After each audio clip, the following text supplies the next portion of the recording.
Hi, everyone. We are back for some more reading, starting with chapter 23 of Leave No Trace.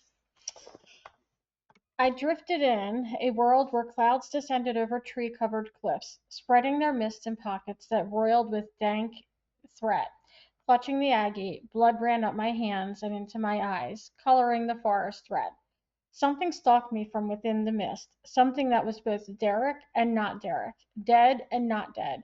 It closed in behind me, readying for the kill.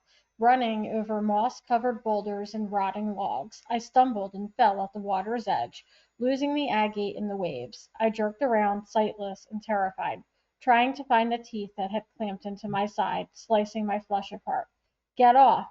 Get off me! I woke up screaming in the back seat of the car, clawing at the pain, and finding only soft, wet cloth and a smooth line of tape fastening it to my stomach. Maya! Lucas's voice came from the front seat. Slowly I began to register things.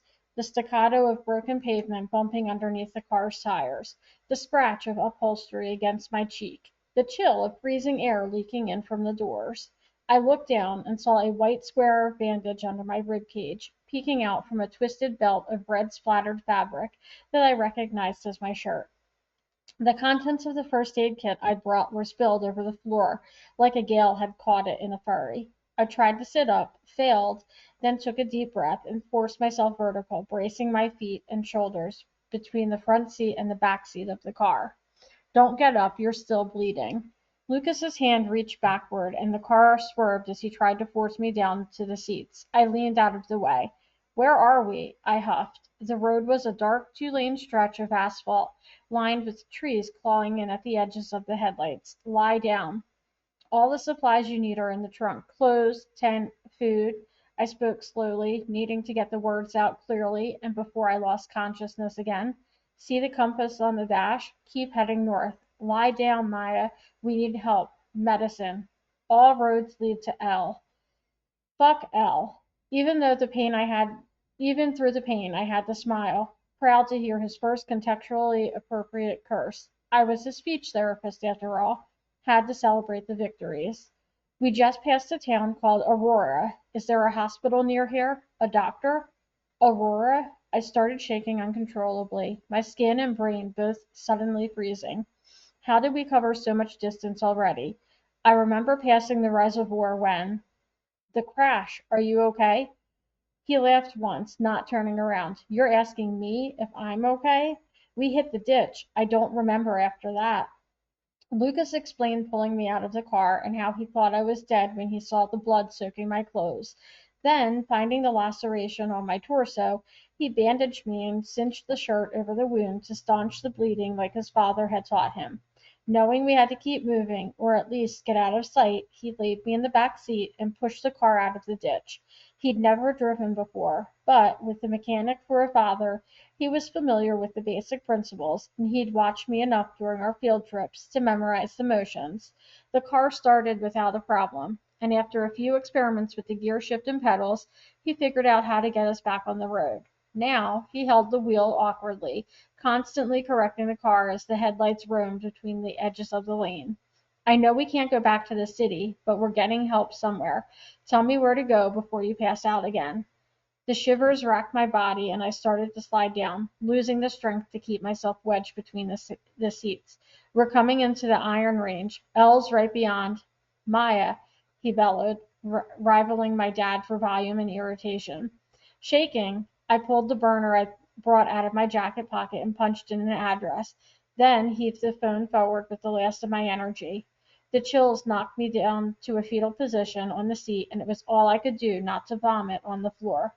My voice sounded like a child as I gave him the name, Harry McKinley. The next time I woke up, I was being carried into a cabin with a sagging roof that looked like a ghost from my past. Fat snowflakes poured from the sky, mingling with the scent of wood smoke and pipe tobacco.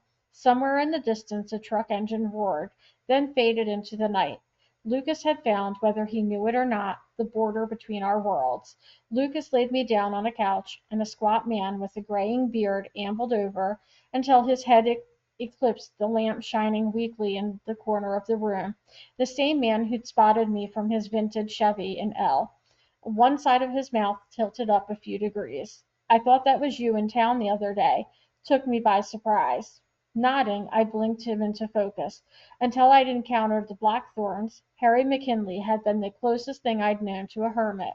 I hadn't expected to see him in town either. The only places I'd ever seen him were puttering around outside this cabin or tucked into a fishing hole somewhere on the water.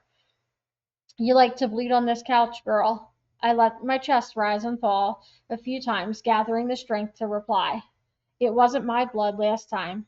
Damn snickety it wasn't. I felt rough fingers lift my arm away from Lucas's makeshift tourniquet. You leave any bodies behind this time? I didn't have any more words in me, so I shook my head weakly. Are you a doctor? Lucas's voice came from somewhere above my head. Nope. Rebuilt a few trolling motors over the years, but I doubt she works like a Minn Kota. He laughed at his own joke, and then I heard feet shuffling away. You wait here, eh? After a minute, I could hear a door open, then slam shut. I tried to concentrate on something, the faded cross-stitch sampler hanging on the wall, the cracks running through the ceiling, anything that would help me stay conscious and aware. Then Lucas was there, smoothing the hair away from my face, and I didn't need any help finding a focal point. He had deep black hollows under his eyes, and he was sickly pale, but the worry in his expression was lucid, and his pupils were dilating correctly. The chemical cocktail Nurse Valerie had been feeding him was already leaving his system. We stared at each other for a while, not speaking, and gradually his worry shifted into something else, a kind of desperate happiness. You came for me. He breathed it more than said it, stroking down the side of my face and reaching for my hand. I gripped it hard as another stab of pain shot through me. I told you I would. I managed a shaky but genuine smile. You saved me. I couldn't escape, couldn't get free. I didn't even know where I was trying to go, except I had to go somewhere, and they weren't letting me. It was a nightmare, and I couldn't wake up. Every time I almost surfaced, they would feed me another dose, push me back down. I was lost until I saw you. I think I saw you. Confusion flicked over his face as he tried to remember. You were walking away from me, and I was screaming for you to come back, but you wouldn't turn around, and I couldn't reach you. I kept calling for you. I was afraid if I stopped saying your name, I would forget again. I would forget you, and if I forgot you, then I would forget me. He leaned his forehead into my temple. I could hear him swallow. When you lifted that mask tonight, your face was the most beautiful thing I'd ever seen. I closed my eyes and pushed the words out slowly, patiently. When someone kidnaps you, the proper response is, thank you. He laughed, more of a rumble of chest against my shoulder than actual noise. Thank you, Maya Stark, for saving my life. You're welcome, Lucas Blackthorn. Any time. The sound of boots thumped up a set of stairs, and then a door opened and slammed again. Harry came back into the room carrying an old metal case and a folding chair. Lucas moved to crouch near my head while Harry examined me, and I noticed for the first time I was shirtless and my sports bra was stained with sweat and blood. Unwrapping the bandage, Harry leaned over and smelled the wound, then mopped up the area underneath my rib cage with alcohol swabs that felt like acid. Once clean, it looked strangely like an Easter egg had been carved out of my stomach. What did this? Rebar and a douchebag. Good. No splinters or shrapnel from rebar or douchebags. He consulted a small worn manual. Might have nicked your liver, but it doesn't look too deep. We can disinfect it and sew you up. I don't have much for pain, though. Lucas went to the car and brought back the first aid kit where I'd stored all the stolen medicine from Condon. I argued those pills were for Josiah, not me, but Lucas wouldn't even acknowledge that I was speaking. He handed the whole thing to Harry and wrapped his hands around mine, maybe for comfort, maybe to keep me from knocking the kid away. Harry found some lidocaine spray and doused the area, then stared at the blood still pooling in the center of the wound while waiting for the anesthetic to take effect. That'll help some, but might still hurt when I stitch it. Do you drink? Harry asked. No. That's good, but it's not a bad day to start. I could feel the needle when he began piercing the skin, but the lidocaine dulled the worst of it. After Harry stitched the wound, he told us we needed to eat. I didn't think I could, but Harry cooked us venison steaks and fries like it was the most natural thing to do at 3 in the morning, then pulled up chairs in front of the couch so he and Lucas could dig in. He didn't ask what we were doing here, why Lucas wore a state-issued smock and pants, or why I looked like the loser of a vicious street brawl. He joked about the patchy electricity as his lamp flickered and turned off at random. Raccoons in the lines, or maybe mice. It's been a while, girl, Harry said as Lucas practically licked the juice from his empty plate. 8 years, give or take. Still, she don't call, she don't write, she just shows up, bloody, every decade or so. Lucas sat up straight. Is this where? He let the question hang. I used to see this girl every summer when she and her mom came up to their cabin over there. He waved through the wall, as if Lucas could see it. I tried not to think about what lay beyond the wood paneling and the darkness outside. Only neighbors I could stand, quiet, kept to themselves. Probably ran into them more paddling the waters than I ever did on our property line. Lucas dropped his fork on the carpet and barely noticed. Wait, we're in the boundary waters? Harry nodded. Starts at this shoreline here and stretches out right out to heaven. Lucas half turned and his eyes lit up with knowledge. The impulse to get up, to escape into the forest, shimmered through him as clear as sunlight, and I felt torn in half, wanting him to disappear, to leave before the authorities found us, and yet aching for him to stay, to keep looking at me the way he had ever since I lifted that ski mask and showed him who I was. The last time I saw this one, Harry gestured to me with his steak knife. I'd been out fishing on basswood all day, and what do I find when I pull up in front of the house? A gangly girl sitting cross-legged on my front step with dried blood covering her face. She stared at me like she'd been waiting all day and I was late. Are you all right? I asked. I killed someone over there. She pointed toward their cabin. With this rock, she added and held it up like she'd be happy to use it again if I took a wrong step. It gave her a power, I saw. She was safe with that rock. I went to the cooler in the back of my pickup and held up the pike I'd caught. I fished these today, I said. Have to go around back and clean them. Do you want to come? Harry rocked a little as he told the story, looking past this room to a place where only the two of us could go. I closed my eyes and let myself remember. I didn't know what she was going to do. She might have disappeared if I turned away, so I was careful not to move quick, not to get too close, and she stood up and followed me to the fish house with that rock still in her hand. She watched me fillet each fish, while I tried to figure out what to do. I'm not what you'd call a social man. I mind my own business. Don't have much use for townsfolk or police, but in the end I didn't see what choice I had.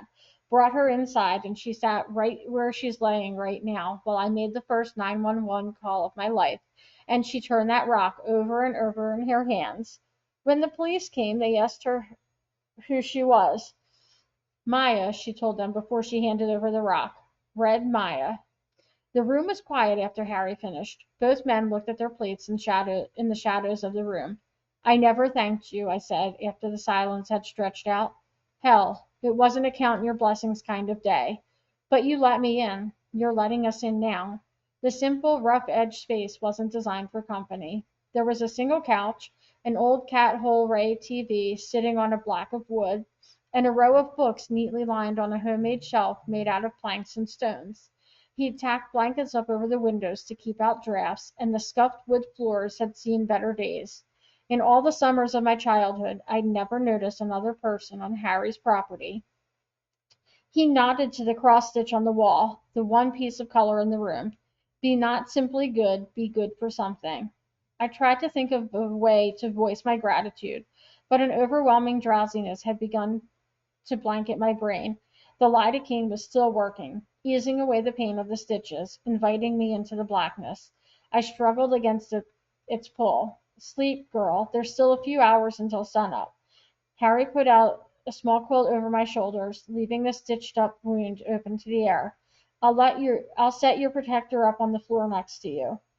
I gave in and let myself drift off, but not before mumbling into the blanket, making one last thing clear. I'm his protector.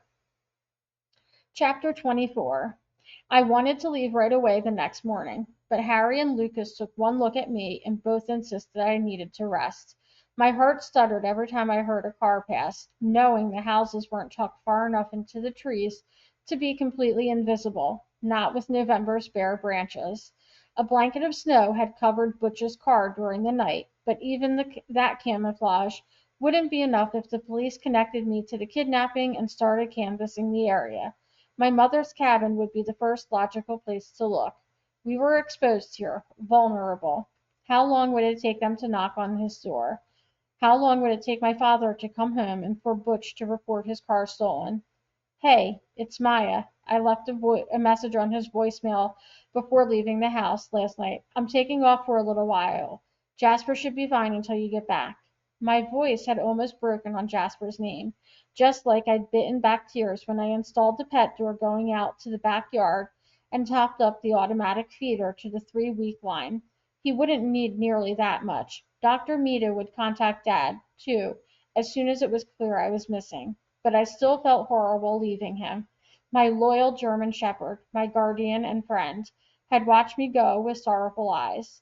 The provisions, the cash purchases, the untraceable phone, none of it would have been necessary if I'd rescued any other patient in Congdon. The authorities didn't care less about Greta or suicidal Eliza or Big George. None of them had been featured on national news. They hadn't been written about in Time magazine or garnered over 100,000 social media fans who picketed outside the gates or been vilified with signs reading "Keep them in jail" in the last town they'd known as home.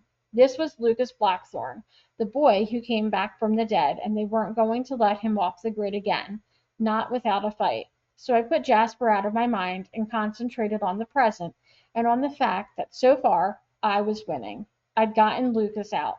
I only agreed to rest longer because of the pain, although it was more manageable this morning. A slow walk across the living room was about all I could handle. Harry gave me some of the antibiotics from the first aid kit, and didn't listen to any of my arguments about not taking the pain pill. They weren't meant for me. Someone else needed them more than I did, and made me swallow one anyway, which turned the flame down to a warm ache and made everything else uncomfortably fuzzy. He went fishing after breakfast, trying to get the last catch before icing, he said, but I suspected that, even though he'd insisted we stay, 3 people in his house were too many. After he left, I sent Lucas to the car to retrieve the clothes I'd brought for him, and it was jarring when he walked out of the bathroom a few minutes later to see him dressed normally. When I commented on it, Lucas gave me his "this place is beyond messed up" look. What's normal?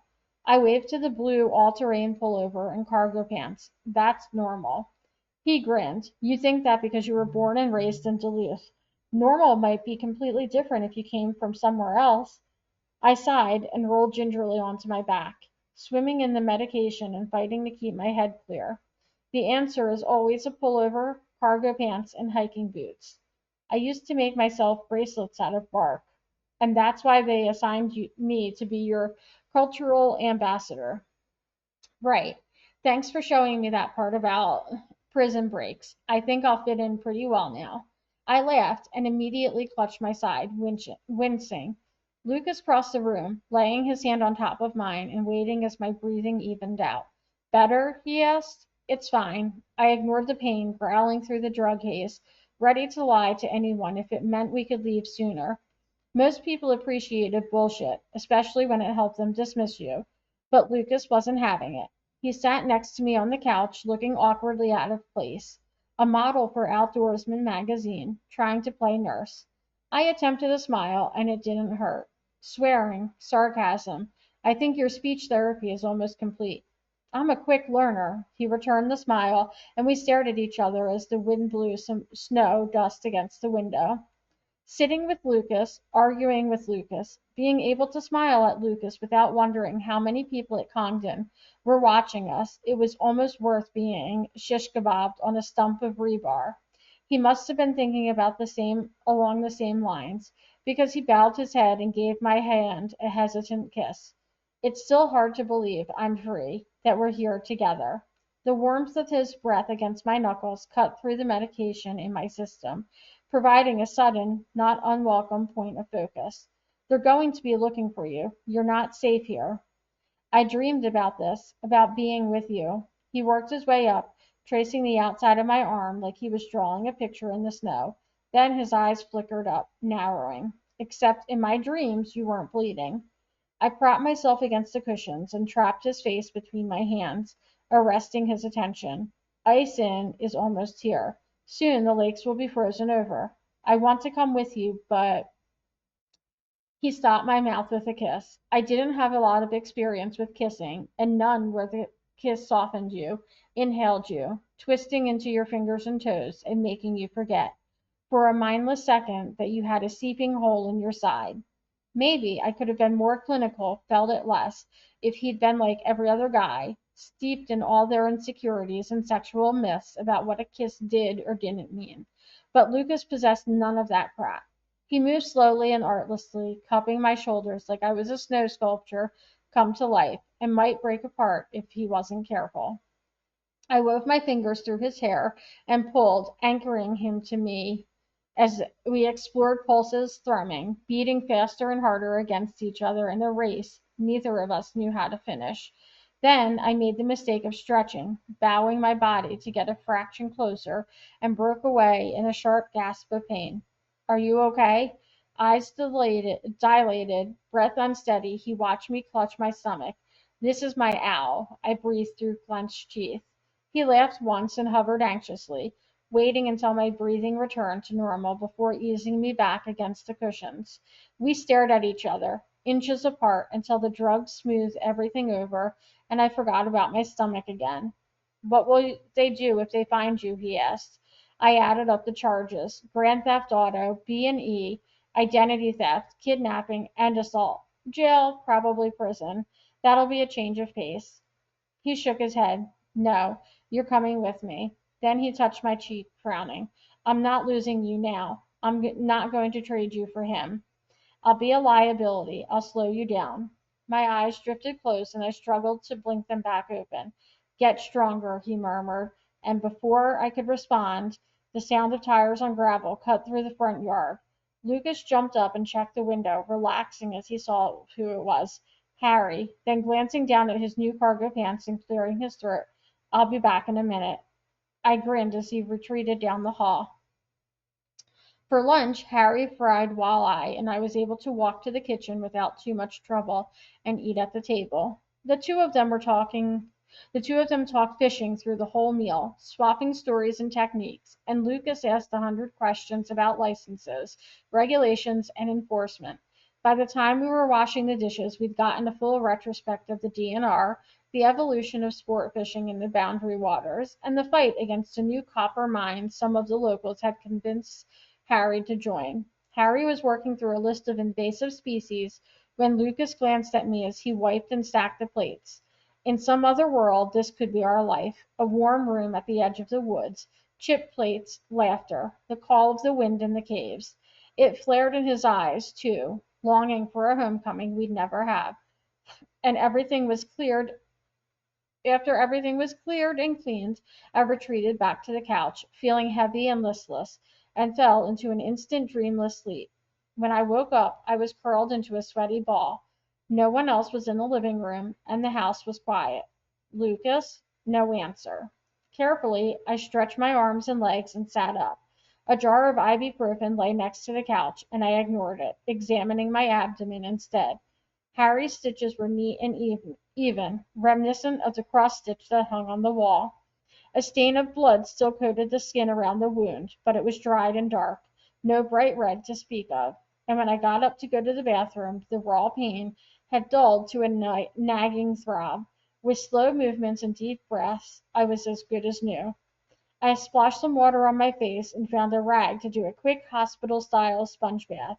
I had clean clothes in the car if I'd felt motivated enough to attempt the trip.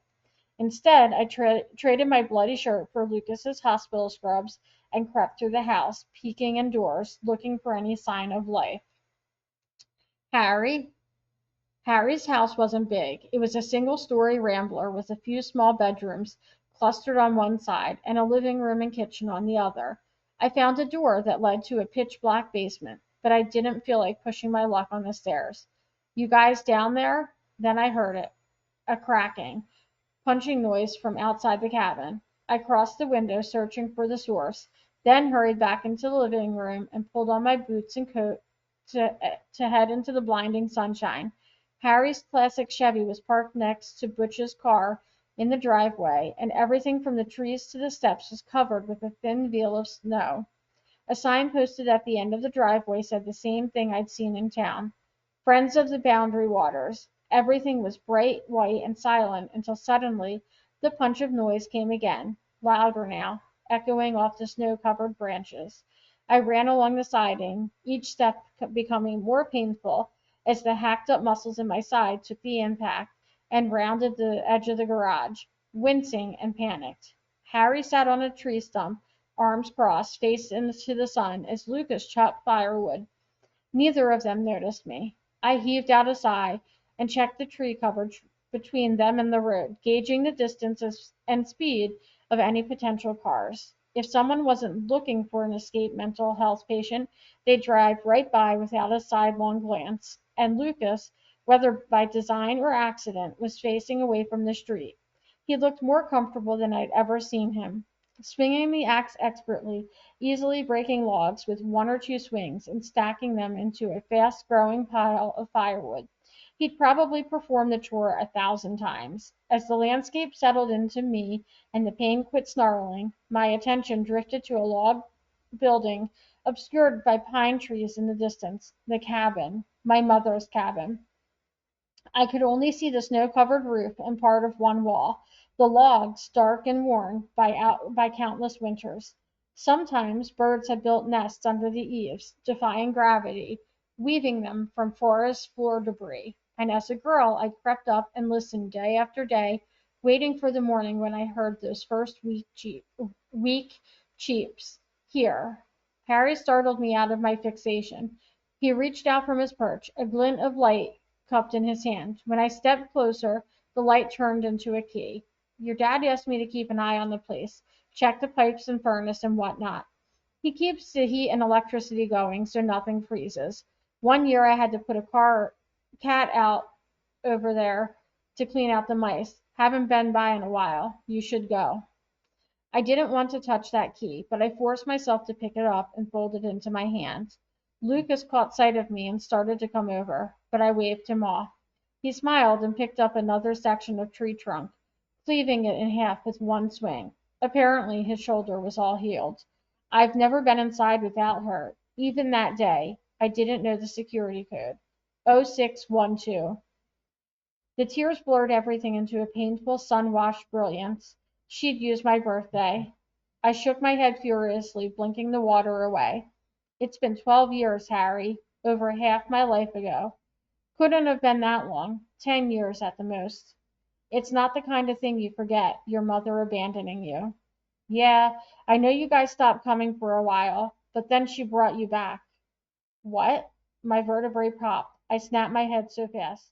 What did you say? Harry uncrossed and recrossed his arms, rocking back and frowning. It wasn't more than 10 years since she came back here with you and that new man. I didn't see you myself, but she came over here to borrow my Merck manual because she said you were sick, down with the flu or something. Every word hit me like a truck, one body blow after another. Harry kept on in his meandering drawl, completely unaware of the effect his speech was having. You only stayed a little while that time, and I guess you were sick, so maybe you don't remember. Caught a glimpse of her and that guy sitting on the beach together, talking over a fire. They, well, I went about my business after that. They what? I demanded. They were just hugging, seemed about as cozy as you two. Harry nodded at me and Lucas, then hauled himself up with cracking joints. I didn't mention anything to your dad. He'd already told me she left, and it's not the kind of thing a man wants to hear about. Then he squinted into the sun and stretched. Mighty nice to have help chopping wood. Guess I'll go start some soup for dinner. I stood paralyzed, reeling in the harsh November sun that bounced light off every snow-covered surface between me and the cabin in the distance. All my life, no matter if I'd spent it with or without her, I'd known my mom was depressed, a woman who couldn't seize the world around her, who shrank away from me and my dad and hardened into her shell like a slab of basalt, porous and brittle. She tried to kill herself when I was 8 years old, for God's sake, and I'd spent the better part of my teenage years learning a story, the narrative I built for her with Dr. Mita's help, and it went something like this. Her depression wasn't my fault. There was nothing I or anyone else could have done to help her recover. She loved me, but it wasn't enough to battle back the chemical imbalance in her brain. And without batting an eye or lifting a finger, Harry McKinley had smashed that story into oblivion. My mother had never come back for me. I'd never seen her with any man besides my father, and not here, not in the one place where we'd been happy together. Our place, our cabin in the woods, our paddles dipping in time through the pristine mirrored surface of the Boundary Waters. She couldn't have. She didn't, because if she did, everything I told myself about my mother's disappearance was a lie. It wasn't true that no one could save her. We just hadn't been good enough to save her. Where are you going? I didn't even realize I was moving until I heard Lucas's voice behind me, farther away than it should have been, and felt the edges of a bush scraping against my side. I gripped a key, gouging it into my flesh as I crossed the uneven ground between the cabins. The driveway was cracked and strewn with snow-capped piles of leaves and needles. Cobwebs rippled against the doorframe, and my hand shook as I pushed the key into the lock. Are you sure you're up for this? His voice again, this time close to my ear, and I had barely registered, smoothed over my shoulder. How's your stomach? The shriek of the alarm kept me from having the answer. I punched in the code. My birthday, the day we'd always spend here, because I knew she couldn't handle throwing me a party with friends and cake and the chattering of strange mothers at our door. Instead, we drove up here as soon as school let out, going up north like all true Minnesotians, and we roasted the first s'mores of the summer over a birthday bonfire at the water's edge. She only made those bonfires for me, and sometimes my dad on the few days he could leave work during the busy shipping season. No one else was ever invited into this house. With the alarm silenced, I looked around, slowly pivoting to take it in. The living area and kitchen took up the main room, with a screened-in porch opening up to the lake below.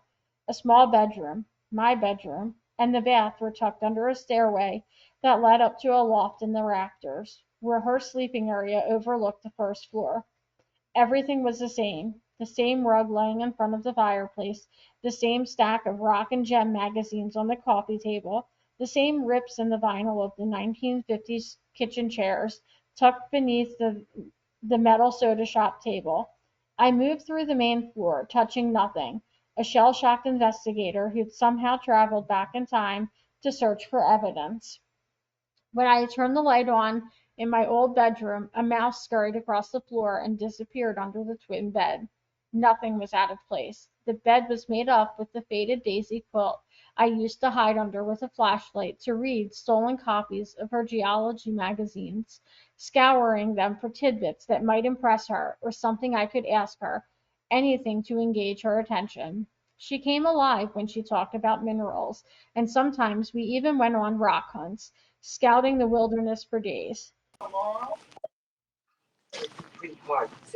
Hey. Hold on 1 second.